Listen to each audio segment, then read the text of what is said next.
temptations of Jesus. A curse on him who relies on man and leans upon their human, turning his thoughts from the eternal. He is like some desert shrub that never thrives, set in a dry place, in the sticks, in a solitary land. But happy is he who relies on the eternal, with the eternal for his confidence. He is like a tree planted beside a stream, reaching its roots to the water, untouched by any fear of scorching heat. His leaves are evergreen. It goes on bearing fruit in days of drought. I think you're familiar with that reading. Oh God, let the words that come forth from my mouth, that proceed from the meditation of my heart, find favor with you and consistency with your will.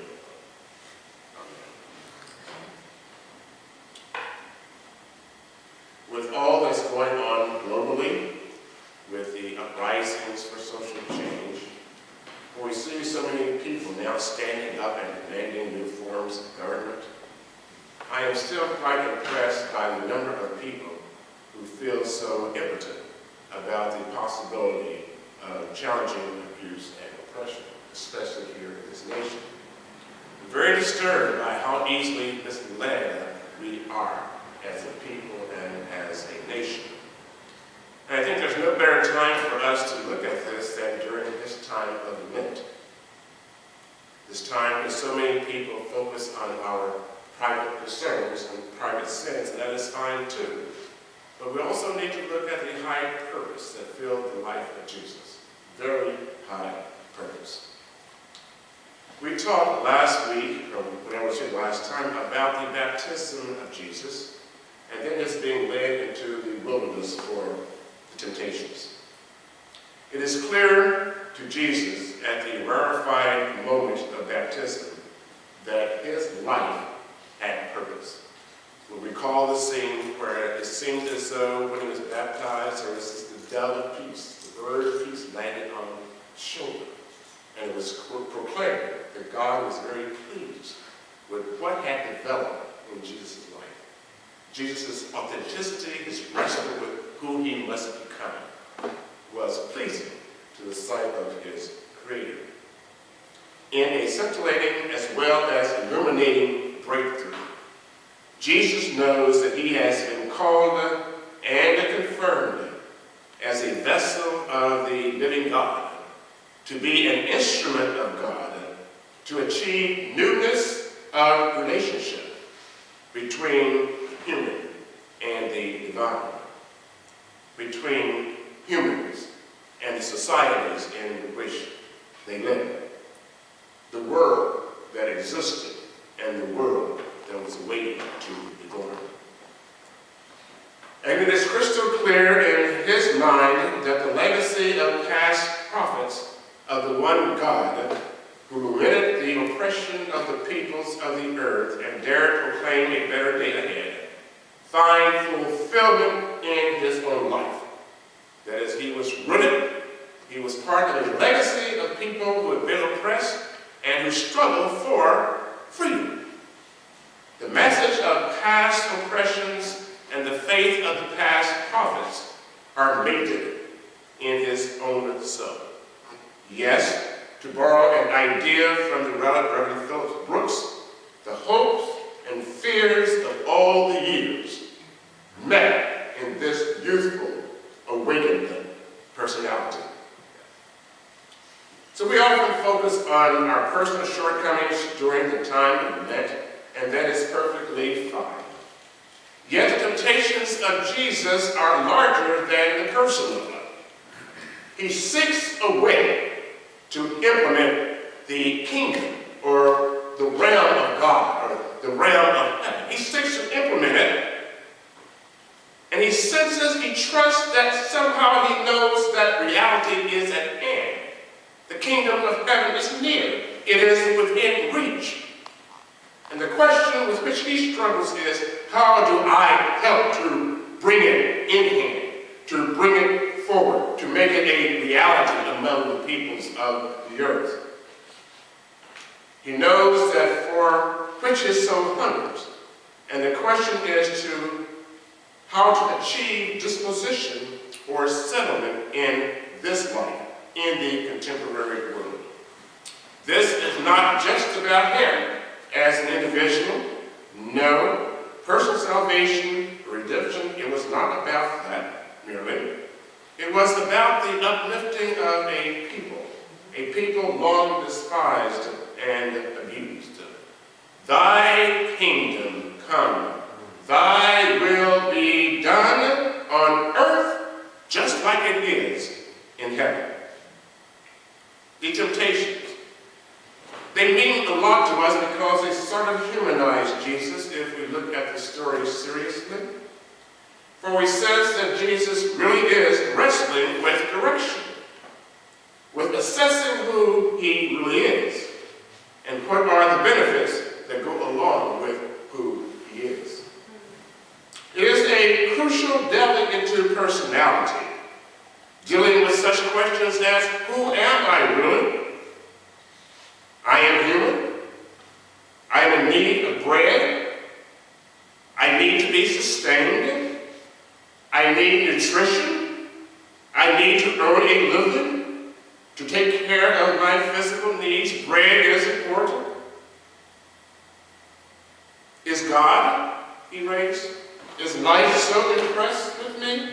Since it's been said that God is pleased with me, is life so impressed with me that the laws of nature will be abrogated or suspended on my behalf if I jump from this temple? Will God? And God knows that I'm concerned about our people, bringing about a new reality. What is the relationship between what I want, this new vision of the realm of God existing on earth, and how I get it? How do I deal with the principalities and the powers? How do I deal with the political and military arrangements? Can I be part of them in some kind of way to bring it off, this new reality? The question was, how would he apply what was working within him without him, outside him, in the world in which he lived? The days of mere music without impact were a thing now of yesteryear. All these ideas about who he was and the relationship between him and God and the world, all these had traveled through his mind before the and after the great decision to ritualize and sanctify his journey of the Spirit by being baptized by the prophet, the fiery, demanding prophet John, who demanded a radical change, a redirecting of one's life. How great it is to have such high purpose in life, Jesus, not only for yourself, but also for the communities of which one is a part. How very important it is to have high purpose. What a blessed assurance it is to trust that what has been given to you to do, to be, to process, will be acceptable to the source and ground of that current reality circulating through the soul. How wonderful it is to know that your life will be acceptable to that vast resource that continues to create and sustain you and us on our journeys.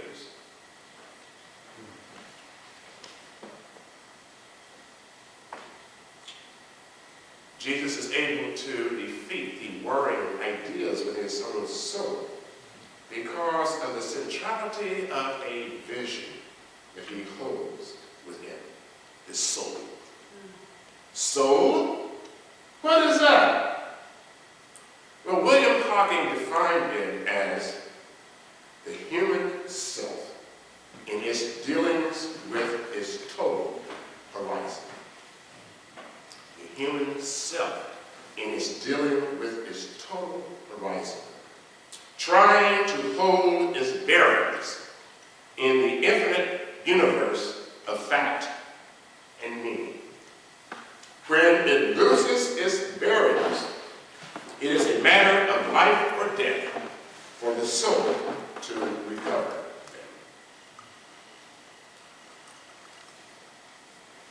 Professor Hawking then set a dialogue between the soul and a psychiatrist. The psychiatrist advises him of the need for integration. The soul needs to be integrated. And the soul replies, I realize the need, but I cannot integrate myself. I am trying to be modern. We might say postmodern. I am trying to be modern. And modernity seems to me inwardly contradictory and adrift. Can a broken pot mend its own break? The psychiatrist responds, take refuge in Socrates. You are introverted, self-concerned, and secretive. Hence, you are a divided person. Confess what you are hiding. Confess to me, for I represent society. This fact will restore your objectivity toward yourself. Then socialize your impulses. The soul. I am not sure that society is so worthy of respect. It seems the source of the difficulty, not the cure for it. It doesn't know where it's going. The psychiatrist. If you feel this doubt, you must take refuge not in yourself or in society, but in your ideal aims. Everyone has such aims. Use your imagination to fuse these into unity.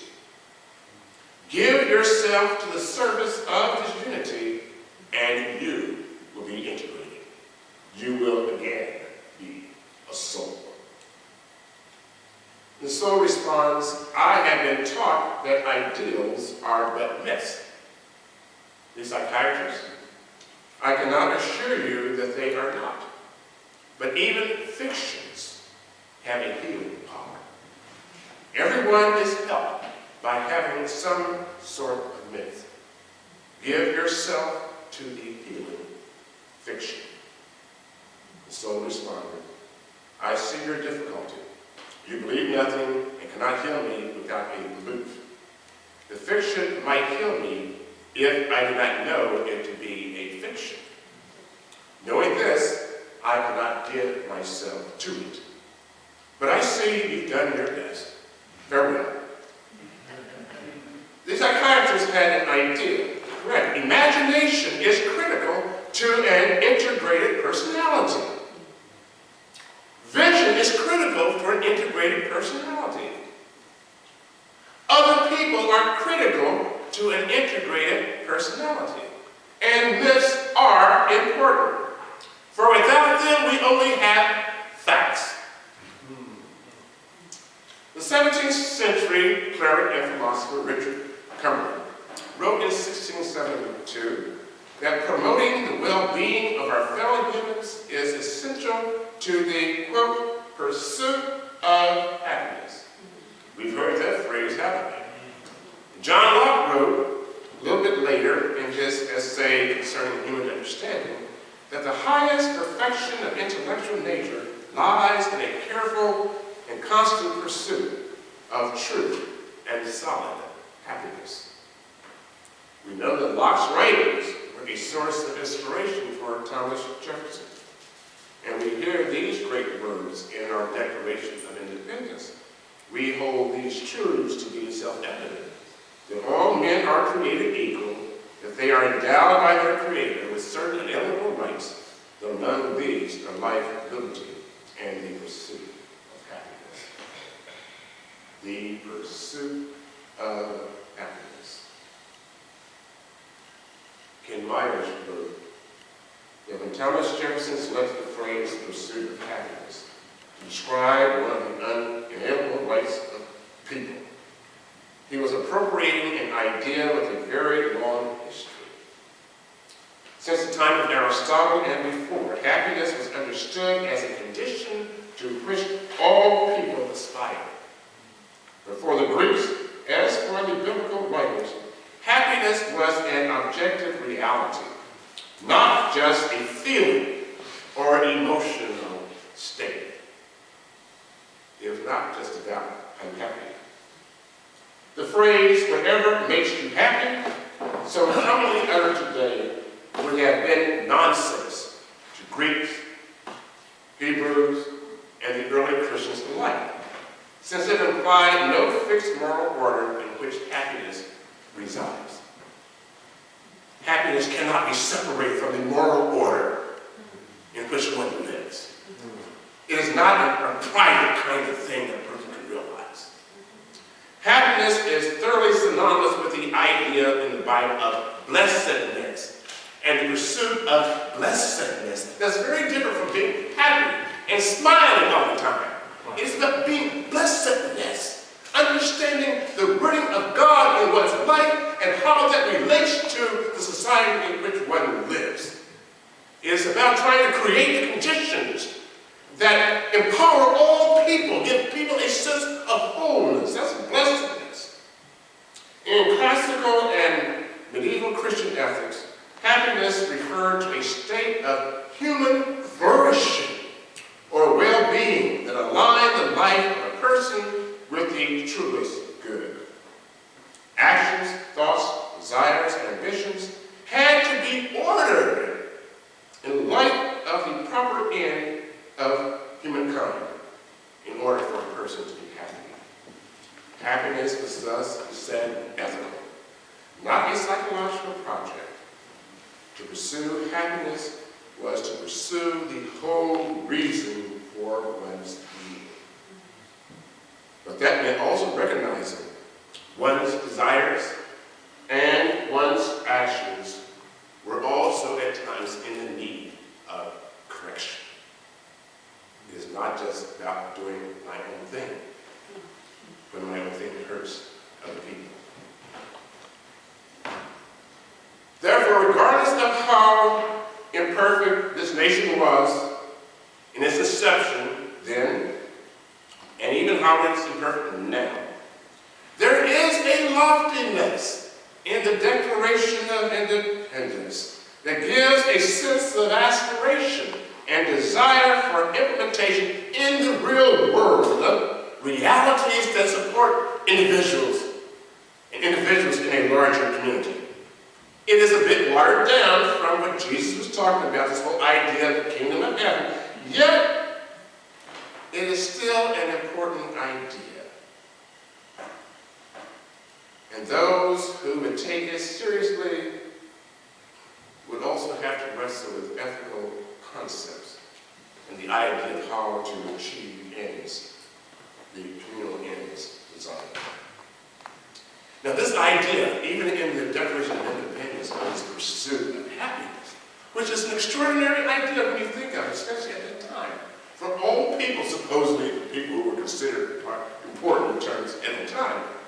But this idea was further, I would say, corrupted, compromised, corroded, compressed by the idea of the American dream.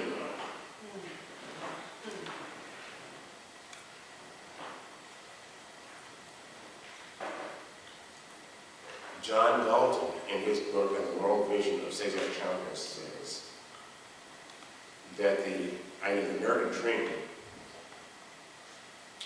is not the classic story from Cesar Chavez of the American dream.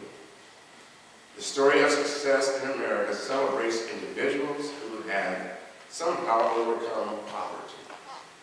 It does not question why persons must endure poverty in the first place.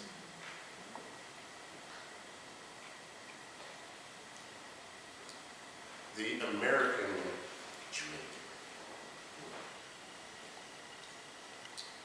There is a remarkable article that one of my students gave to me entitled The American Nightmare. It was published in Psychology Today in March, April edition of that. It raises very serious questions about the American dream, how the American dream is leading to so much depression among American people, because it's not achievable for so many people. And yet people keep striving and sacrificing everything possible to realize the dream, and they can't realize it.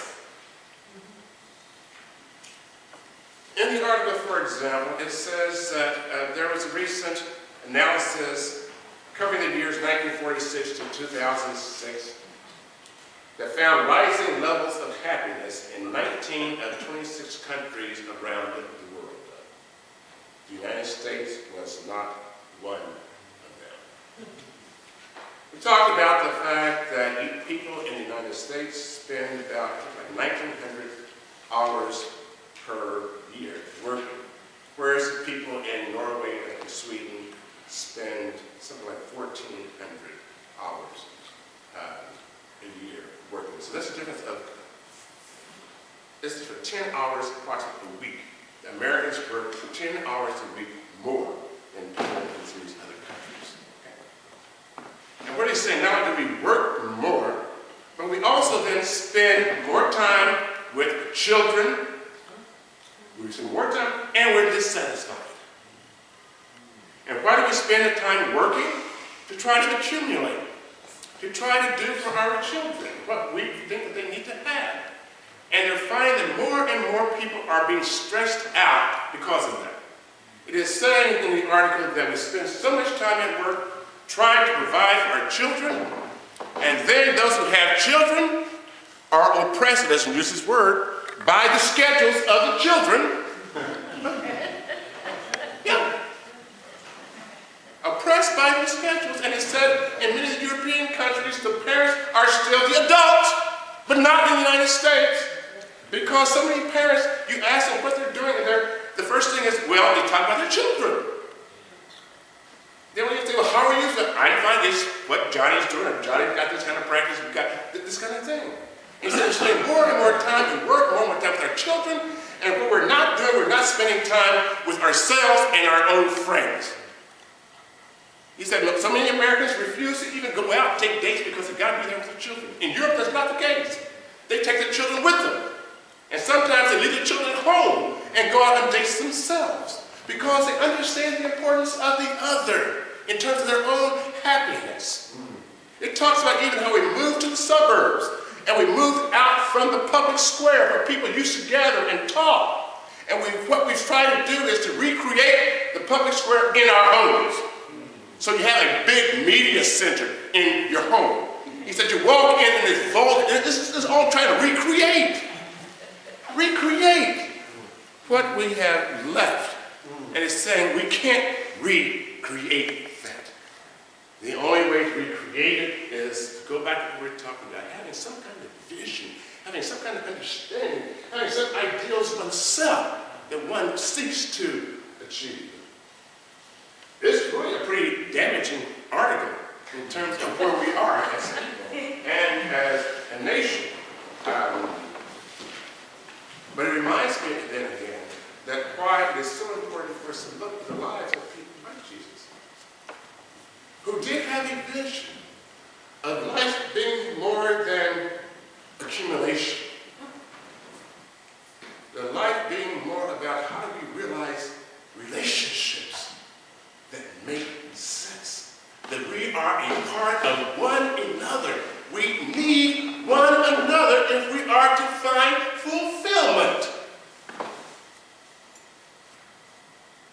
It's absolutely critical, community, if we are to find fulfillment. We have to have other people with whom we engage. And we ideal of what we want, where we want to go as a people, as a nation. Ideals of common ground, ideas of blessedness, ideas of working for each other so that the best, so that I am lifted when you are lifted. That you lift me as we go to. These are the ideals that must drive us. They were the ideals that drove Jesus of Nazareth. And that is what true happiness is really about. Not about so much what we have accumulated. In fact, doesn't Jesus say at someplace in his life that the ones who lose their lives are the ones that shall find it? Not the ones who try to put their lives above, their little pettiness above anything and everything else. Those who lose their lives shall find it. And in fact, what he does say too is, if you keep my commandments, if you try to love the Lord your God with all your heart, mind, soul, and strength, and your neighbors and others as yourself, so if you keep my commandments, I will abide, you will abide in my love. Just as I have kept my Father's or God's commandments and abide in God's love. These things I have spoken to you, that my joy may be in